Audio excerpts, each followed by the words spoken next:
Welcome to the Point. This week, the legislature in Lansing officially began a new session with all new leadership and Democrats in control for the first time in 40 years. But what will the agenda look like as Democrats now control day-to-day activities in both bodies? We talked with Kalamazoo Democratic Senator Sean McCann about that and his first chance to be in the majority. Senator, let's talk about this. You've been elected multiple times to the State House and the State Senate.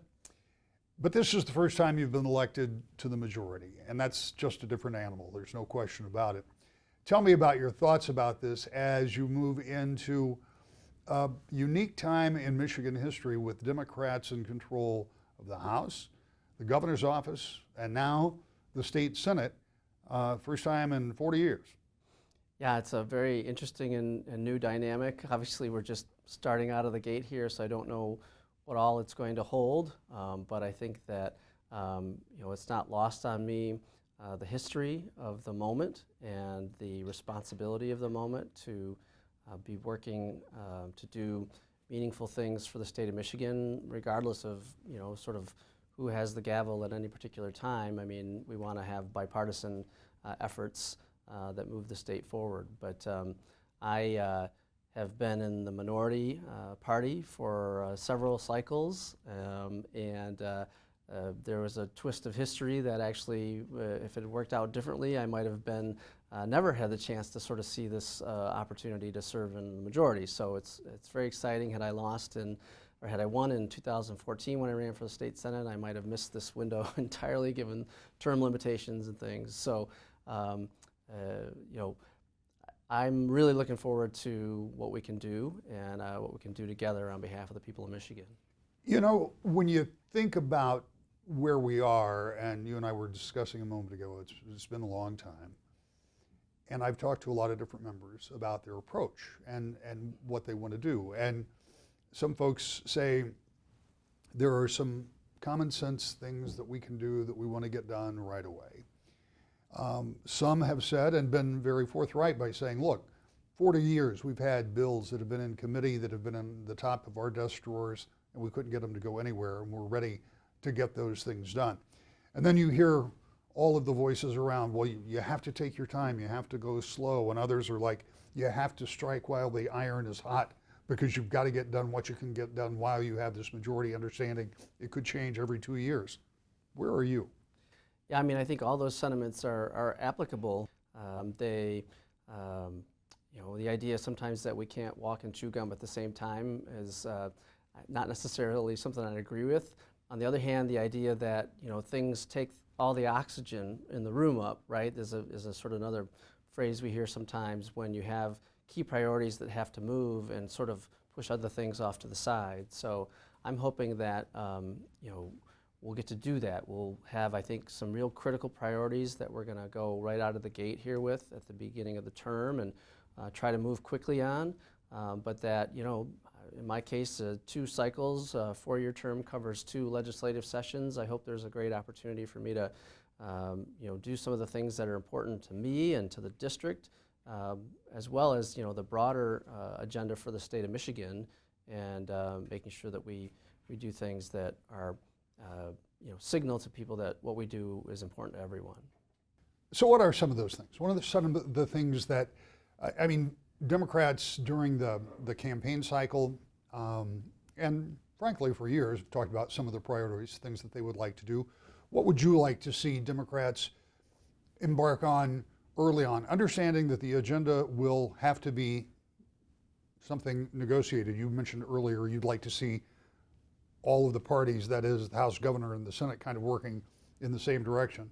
That would be ideal if you can get that done. And coming up on the 25th, when the governor lays out her state of the state, we'll get a better idea of what that is. But what is it you would like to get done? Yeah, I think we're in a really unique position right now to give some economic relief to people in the state of Michigan.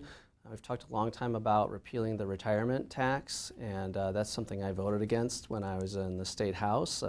Felt it was unfair then, and that's actually been something over the years that has had bipartisan support for its repeal. So I hope that we can do that out of the gate and keep a promise that a lot of people have made over many years to keep. And then I want to see a lot of folks also, I think on both sides of the aisles, have talked about expanding the Earned Income Tax Credit, the EITC, as a very effective way to help lift families out of poverty. So we're in a sort of enviable position where we've got resources, dollars on hand that maybe we didn't have previously, and I think that that's a good direction to go with those resources. Then there'll be some other things that I think will be important to constituencies maybe more aligned with Democrats, like expanding the Elliott Larson Civil Rights Act or repealing the 1931 abortion ban, even though that's been sort of precluded by Proposal 3. But I mean, I think that the signal to let folks know that we're batting for everyone in Michigan is really important to put out there right away. You talked about the Earned Income Tax Credit, and you also talked about doing away with the pension tax. And just this day, over in the Senate, talking to the minority leader, Eric Nesbitt, he talked about the idea that he wanted broader based tax relief, not just for pensions, but for 401ks and other retirement things. Not just an earned income tax credit, but maybe a child care credit across the board. You've got enough votes if you can hold all of your members together. And even if you got one that voted no, presumably the lieutenant governor could break a tie, but without getting into too far into the weeds, you've got a majority, but it's not a big one. Mm-hmm. So if you're going to do it with just Democrats, you've got to keep everybody together. If you want the Republicans to come along, how do you do that? Because we know, we've watched when Republicans had majorities large enough that they didn't need Democratic votes for some things that they didn't want to do. And Democrats did not always feel included in the things that Republicans were doing. We've heard about that for years. So what do Democrats do differently, if you do? I think it's a really insightful question. I mean, are you going to sort of try to build as broad a coalition as you can for different initiatives? And I mean, it will depend, right? I mean, as I said, I am under the impression that retirement tax repeal and expanding EITC maybe has some bipartisan support if the vote goes up on the board that way. But there's going to be maybe a committee process, a consideration of what exactly it's going to look like. Is that subject to negotiation? Possibly. And I also would say that just because these are the first items out of the gate doesn't mean that they're the only items out of the gate. We may have other bites at the apple to bring tax relief, perhaps in other ways, to citizens of the state of Michigan. So, we're just getting started. I think people are sort of kind of trying to stake out some of their turfs, if you will, and make their case. But as you say, we've got the chance to run the agenda now, and we'll sort of see what happens when we put those bills through the process. Subsequent to our conversation, Democrats submitted a number of bills to be considered first in the new session, including an effort to repeal the retirement tax, a bill to expand the Earned Income Tax Credit, expanding the Civil Rights Act to include protections for sexual and gender identity, restore the prevailing wage, and repeal right to work. On opening day of a new session, there is always a lot of optimism, particularly by those taking office for the first time. We talked with freshman lawmakers Nancy DeBoer from Holland, a Republican, and Democrat John Fitzgerald from Wyoming on their first official day in office. Representative, I know since November you've been busy with orientation and getting acclimated to what's coming, but this is the first day of session. There'll be a lot of ceremony, but there'll also be some bills introduced, likely rules will probably come up. So there are a number of things that will happen on this day. What's your anticipation? I'm just so honored to be here, to be a part of this space, and to be entrusted with this responsibility for the greater Holland area.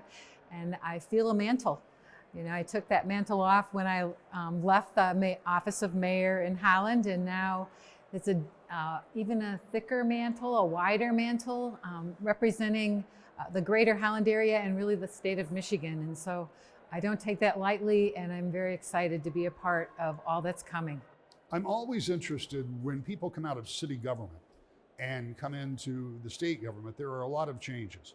At the city level, there is at least the air of nonpartisanship. Here in Lansing, there is no such pretense. Yeah. So how does that change things for you as you approach this new stage of service? I just think every person is a human being. Everyone has certain motivating points. Everyone has the same basic needs as individuals. And I really believe every person has intrinsic value. And I'm here to care about other people, whatever they come from, wherever their background, and whatever their political party. And I'm trying to find points of agreement that we can work together on. And that's always my goal, to find trusted relationships, develop trusted relationships, and work together to get the job done, to help the people of Michigan. Talk about those relationships. You've obviously had a chance to meet some of your colleagues on both sides of the aisle. I know it's early. People start off with a lot of hope and optimism at the beginning of these sessions. But what has your experience been up to now in talking with and meeting some of your Democratic colleagues? It's been great. I appreciate getting to know them, and I exchanged cell phone numbers with one of the women. I was at one of the nonpartisan things we did at MSU. And so you just have casual conversations over meals or during presentations, and find commonality and family and passion for the state. And I think we can build on that foundation. I'm hoping that we can find ways to do good things. Representative, it's been a busy time since the election, getting ready for this day. And in many ways, this is the first official day, though you've been doing work up to now. Tell me what your feeling is as you prepare to start in this new session of the legislature. Well, it's pure excitement. You know, we have now a changing legislature in both chambers, but specifically in the House. You know, we have an opportunity now to change and to kind of pivot ourselves in terms of what we want to accomplish in this incoming session. We have 28 new legislators in the Democratic caucus. I think that we're going to see that shift of mindset from what leadership has been in control for now a number of years, and it is just pure excitement. Well, what does that change look like? What does that mean? Change from what to what? Well, I think what we're going to see is policy centered around the people of Michigan. You know, we're going to see that a lot of what we're going to do is still make Michigan a great place to live, work, start a business, and make sure that we are promoting the wellness and holistic wellness of the people here in the state of Michigan. If people are looking at this video, and if they look just over your shoulder, they'll see one of the myriad portraits of governors throughout the years that still hang in this Capitol. But that portrait has particular significance because that is a portrait of your great-grandfather. That's correct. So your family has a long line of service to the state of Michigan. Your father served in the legislature as well, albeit in a different party. That's How right. is it now that you as a Democrat come here to serve and continue that? How does that kind of continue that family legacy? Well, you hit it right on the head there. It's a legacy of service to the state of Michigan and to the people that we represent. My family did serve for 4 generations prior to me in the Republican Party. I am the first elected Democrat of that family, but I hold true to their values of making sure that people are cared for, that they are respected, that individual rights are upheld, and I'll look forward to continuing that legacy of service for the people of the 83rd District. What are the first things that you, if you were setting the agenda, would want to get done in the House? You know, if I'm setting the agenda, the first thing that I want to do is repeal that 1931 abortion ban. Get that off the books, make sure that the people, the women of Michigan and West Michigan have autonomy over their own bodies. Is there any thought, have you given any thought, or has there been any discussion about the surplus that still exists in the state, some federal, some state money? And I appreciate that's an appropriations project, and it's not going to happen on the first day. But is there any direction where you think that money is headed?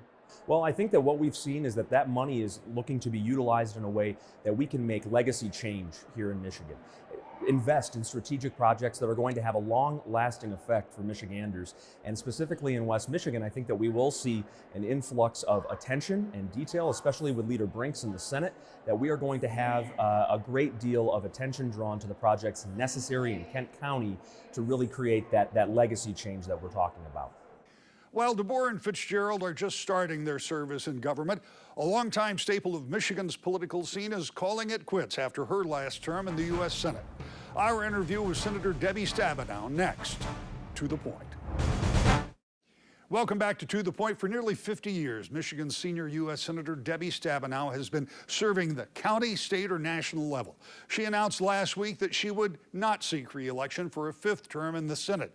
Shortly after that announcement, we talked with her about her decision and her years of service. Senator, when I opened my email and saw the notification that you will not seek re-election, I don't know if I was completely surprised, but it certainly makes a big change in the landscape of politics in Michigan. Can you talk to me a little bit about what went into this decision and kind of what it means going forward?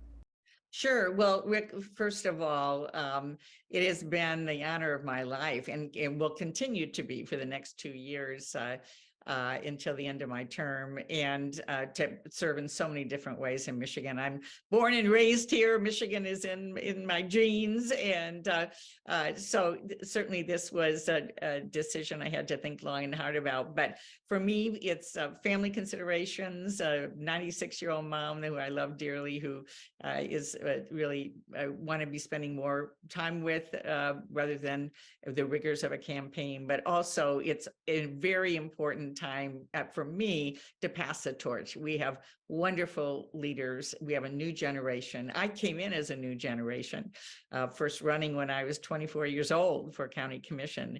And it's always been important to me to support other leaders, to open doors, and to know when it's time to pass the torch to them. And so I feel this is the right time.